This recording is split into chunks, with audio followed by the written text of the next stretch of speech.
औज़ुबिल्लाहि मिनश्शैतानिर्रजीम बिस्मिल्लाहिर्रहमानिर्रहीम जज़ल्लाहुन्नास सय्यदुना मुहम्मदन सल्लल्लाहु अलैहि वसल्लम अस्सलामु अलैकुम वरहमतुल्लाहि वबरकातुहू। मुअज़्ज़ज़ नाज़रीन, जैसे कि आप पहली एपिसोड में शराइत नमाज के हवाले से जान चुके हैं, दूसरी एपिसोड में फ़राइज़ नमाज के हवाले से जान चुके हैं और अब हम करेंगे जो वाजिबात हैं, जो वाजिब हैं नमाज के, वो कारी नुमान तारी साहब से समझने की कोशिश करेंगे कि वाजिबात या वाजिब क्या होते हैं।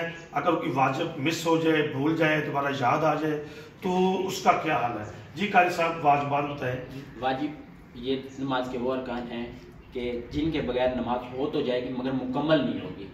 वाजिब नमाज के वो अरकान हैं जिनके पास नमाज हो तो जाएगी मगर मुकम्मल नहीं होगी, अधूरी रह जाएगी। और उसको अधूरा करने के लिए सजा साहब वो आखिरी में करना वो बताते हैं आपको इंशाल्लाह। तो नमाज के वाजिबात जैसे कि सूरह फातिहा का पढ़ना, सूरह फातिहा यानी अल्हम्दुलिल्लाह रब्बिल आलमीन का पढ़ना जी। और फ़र्ज़ रकतों की पहली फ़र्ज़ नमाज की पहली 2 रकतों में सूरह फातिहा के बाद किसी और सूरत का मिलाना, यानी कुल हुवल्लाहु अहद साथ पढ़ना। तो कोई मैं सिर्फ समझाने की बात कर रहा हूँ, हर बंदे को कुल हुवल्लाहु अहद सूरह फातिहा के बाद अल्हम्दुलिल्लाह रब्बिल आलमीन के बाद सूरह इखलास कुल हुवल्लाहु अहद अल्लाहु समद लम यलिद व लम यूलद व लम यकुल लहू कुफुवन अहद पढ़ना। और जैसे कि रुकू के बाद सीधा कमर सीधी करना है, बिल्कुल सीधे होना। समीउल्लाहु लिमन हमीदा रब्बना लकल हम्द हम्दन कसीरन तय्यिबन मुबारकन। और ऐसी 2 सजदों के दरमियान सीधा होना ये वाजिब है। और दूसरी रकत में कायदा करना, दूसरी रकत में तशahहुद वगैरह पढ़ना, कायदा करना ये वाजिब है। और कायदे के अंदर अत्तहियात पढ़ना ये वाजिब है। और फ़र्ज़ और सुन्नत मुअक्कदा में दूसरी रकत में अत्तहियात से तजावुज़ ना करना ये भी वाजिब है। और ऐसे ही पहली रकत में कायदा ना करना ये वाजिब है। किसी ने पहली रकत में कायदा कर दिया, वाजिब तर्क कर दिया उसने। और 4 रकत वाली नमाज में तीसरी रकत में कायदा ना करना ये भी वाजिब है। और दुआ कुनूत वगैरह का पढ़ना ये भी वाजिब है। हाँ जी, वितर के अंदर दुआ कुनूत तीसरी रकत के अंदर किरात के बाद खड़े होकर क़याम के अंदर। तो अब वाजिबात में से कोई वाजिब रह जाए तो अब इसका क्या हाल है।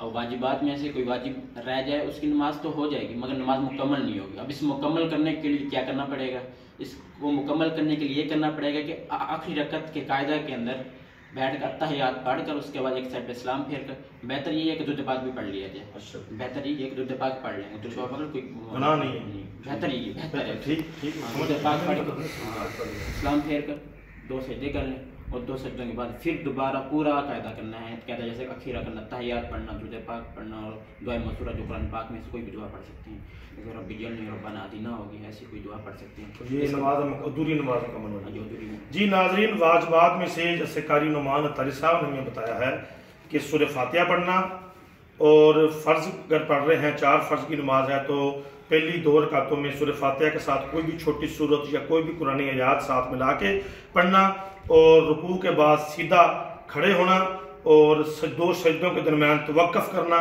यानी ये नहीं कि सजदे के ऊपर सजदा नहीं मारना, कमर सीधी होगी, कमर तवक्कुफ़ हुई ना, तवक्कुफ़ करना से नहीं, ये नहीं कि ये सजदे के ऊपर सजदा नहीं मारना, तवक्कुफ़ करना। ये वाजिबात की बात बता रहा हूँ। दूसरी रकात में बैठ के अत्तहियात पढ़ना अगर आप 4 रकातों वाली नमाज पढ़ रहे हैं ये वाजिब है। अगर आप 3 रकातों वाली नमाज पढ़ रहे हैं तो दूसरी रकात में फिर भी बैठना पड़ेगा, अत्तहियात पढ़नी पड़ेगी, वाजिब है। और पहली रकात में कादा नहीं करना ये भी वाजिब है। अगर 4 रकात वाली नमाज है तीसरी रकात में कादा नहीं करना ये भी वाजिब है। अगर आप वितर पढ़ रहे हैं, वितर की तीसरी रकात में सूरह फातिहा और छोटी सूरत के बाद अल्लाह अकबर कह के दुआ कुनूत पढ़ना ये भी वाजिब है। और दूसरे भी काफ़ी वाजिबात हैं, ये हमने आपको सलाम फिरने अस्सलाम कहना ये भी वाजिब है, अस्सलाम कहना ये वाजिब है। ठीक है, सलाम फेरना ये भी वाजिब है। अगर कोई वाजिब तर्क हो गया है, भूल गया है, याद नहीं रहा, मिसाल के तौर पे वो वितर पढ़ रहा है, उसे दुआ कुनूत पढ़नी भूल गई है तो वो नमाज उसकी हो तो जाएगी मगर अधूरी रह जाएगी। उसका हल क्या है, अल्लाह ने और उसके हबीब सल्लल्लाहु अलैहि वसल्लम ने हल बताया सजदा। कुछ लोग उसे सजदा सहू कहते हैं, कुछ सजदा सहव कहते हैं। तो वो आखिरी रकात में आपने जब बैठना है, वो दूसरी रकात हो चाहे आखिरी, चाहे तीसरी रकात हो आखिरी, चाहे चौथी रकात हो आखिरी, आपने अत्तहियात पढ़नी है। और कारी साहब कह रहे हैं साथ आप दुरूद शरीफ भी मिला लें तो बहुत बेहतर है।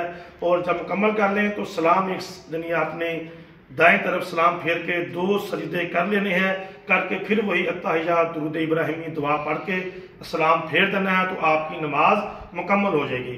तो ये एपिसोड रिकॉर्ड करने का मकसद ये था कि हम जैसे बहुत से दोस्त जो झिझकते लोगों से नहीं पूछते कई पढ़े लिखे लोग होते हैं कि यार वो कहीं ये नहीं कहेंगे कोई यार जो पढ़ा लिखा है, इसने PhD की है, इसने MPhil किया है, इसने BA किया है, तो उसे नमाज का नहीं पता कैसे पढ़ते हैं। तो हमने आपको शरायत भी बता दी हैं, हमने आपको फ़राइज़ भी बता दिए हैं और हमने आपको वाजिबात बता दी हैं। अगर किसी को भी कोई आलिम दीन को हमारी कही हुई बात गलत लगे तो हम तस्हीह करने के लिए तैयार हैं, माफ़ी मांगने के लिए तैयार हैं और हम उसकी तस्हीह भी करेंगे और माफ़ी भी मांगेंगे। वमा अलैना इल्लल बलाग या हय्यो या क़य्यूम। अल्लाह ताला हमारी बातें करना, कहना, सुनना, उस पर अमल करने के लिए हमें कबूल फरमाए और हमें इसका अजर अता फरमाए। शुक्रिया आप सबका जी। अस्सलाम वालेकुम व रहमतुल्लाहि व बरकातहू।